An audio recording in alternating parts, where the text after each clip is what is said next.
Ditanya tulisan apa yang ada di dahi Dajjal. Jawaban Mas ini bikin ngakak. Tulisan apa yang ada di dahi Dajjal? Hanya orang beriman yang bisa baca.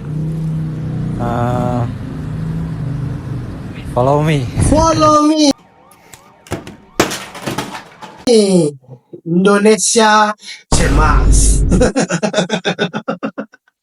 Secara tidak langsung dia adalah orang yang tidak beriman.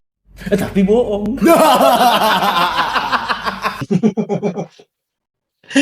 Next. Lagi duduk. Kamu lagi chatan sama cowok yang paling cakep dunia. Wah, asli. Hah? Gombal. Terus?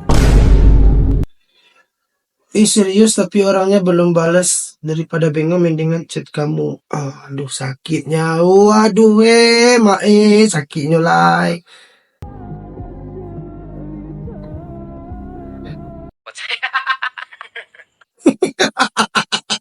Langsung magtesen pin boxing botak.